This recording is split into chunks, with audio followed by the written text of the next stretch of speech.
We are with Luisa Ricar, the director of All Good. Luisa, thank you for being with us. Thank you for inviting.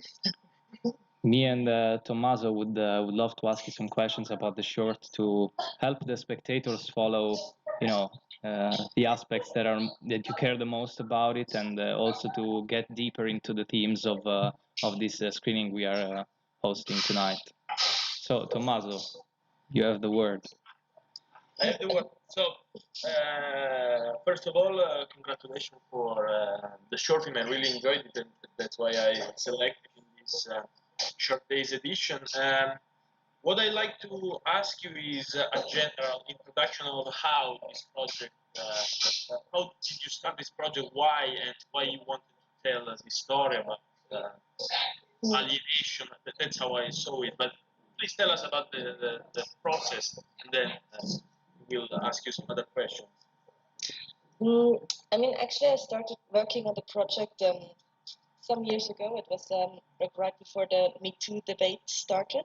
So, there was some foreshadowing that something like this is going to start, and I also remarked it like in my environment and with my friends and with my, especially with my female friends, that like we all share some experiences that all of us have in common. And when I saw that there were not like single experiences, but like a common experience, I wanted to create something that like many, especially female people, can relate to and can also be understood too.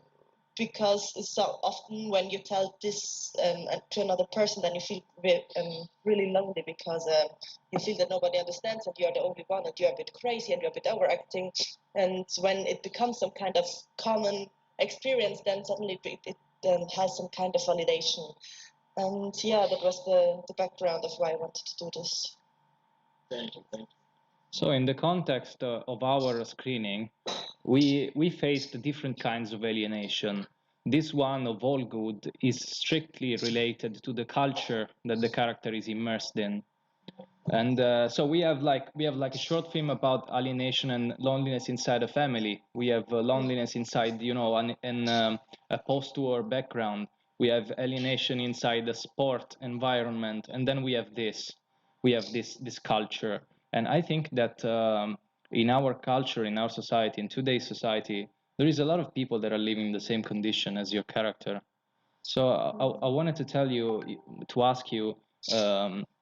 If there are some very personal life experiences that brought to this, and what do you think will be the future of this all these themes and all this development of these conditions in cinema and our society? There are like two aspects. At one point, I'm living in a super alternative leftish bubble where everything has to be all right and everything has to be okay. And on the other side, I'm working as a bouncer in a club. So I'm one of the female bouncers that is working in Switzerland.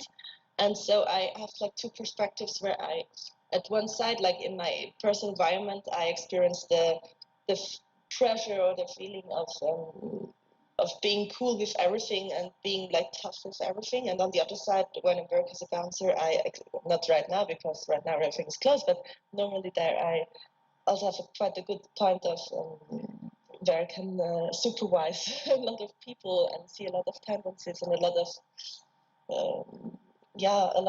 movements around personal experiences.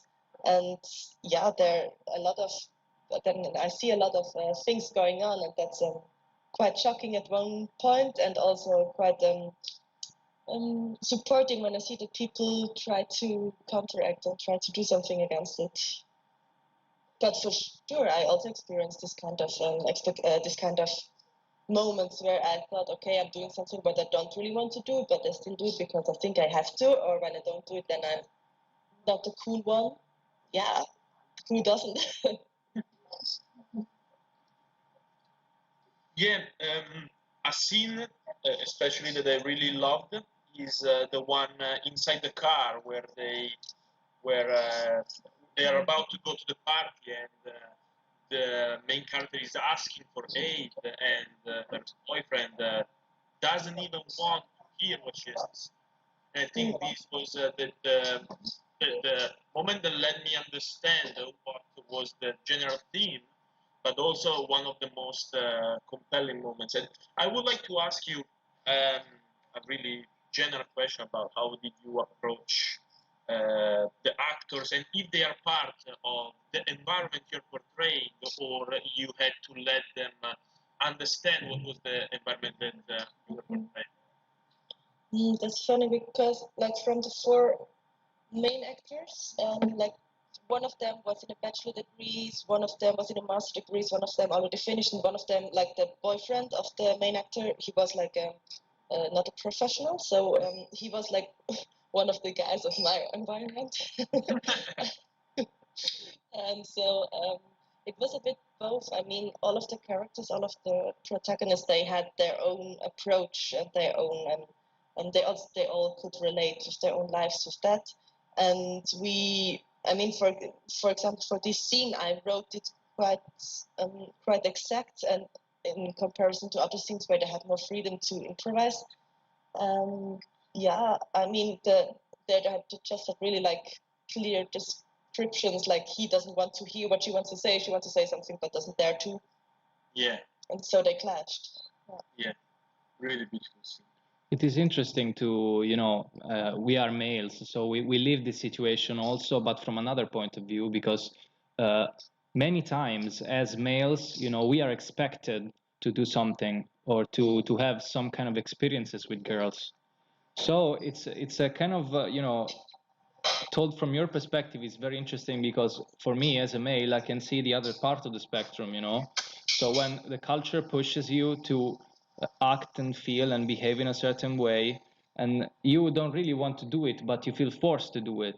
So this kind of feeling that you are forced to do it brings you to force things on other people as well.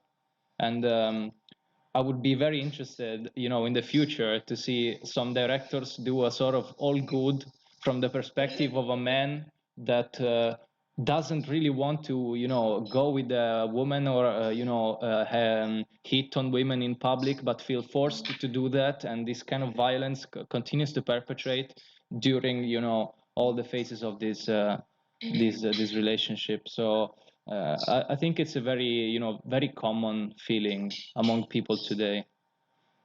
I had this one experience during a screening when I was sitting like in the audience, and there was a couple behind me, and they didn't knew that I was a director. And then the guy was like, he was a bit like a bit annoyed, and he was like, yeah, but he's also like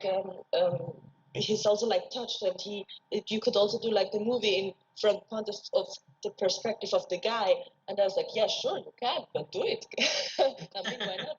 And then I was thinking like, okay, there is this kind of I don't know, reaction to push away, like when you are accused to. I mean, that's totally fine. I mean, that's like a normal reaction you can do. And I would be really curious to see like the other perspective, but it's not my point to do the other side. Yeah.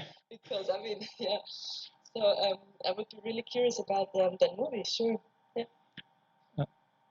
And what about your future projects? Are you working on a feature film? Or is this a project that you want to explore more in a feature length, or you think it's gonna be just in this short film? What about it? Yeah, good question. Yeah, sure.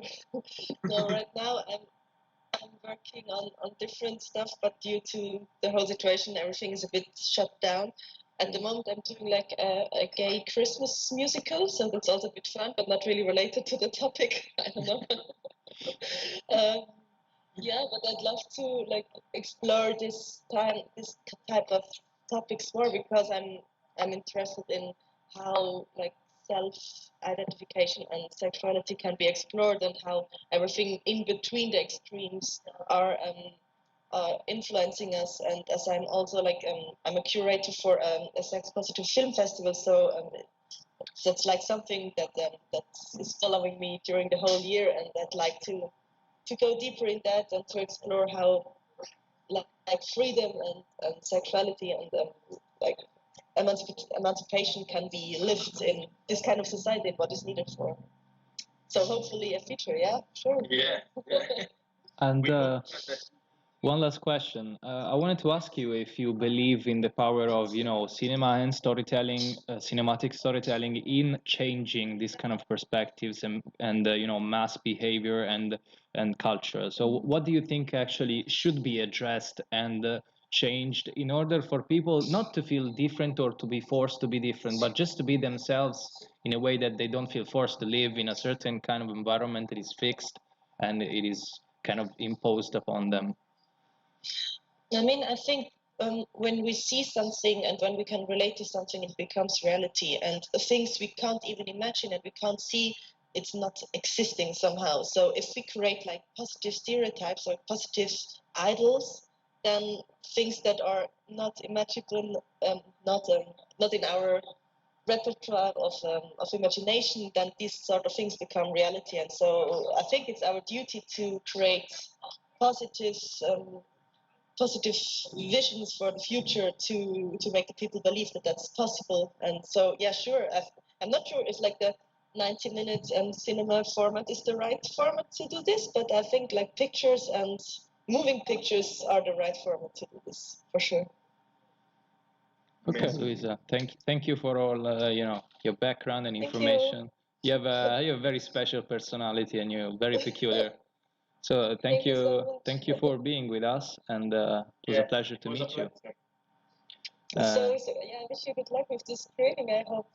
Yeah, I'm gonna try. I hope we will meet somewhere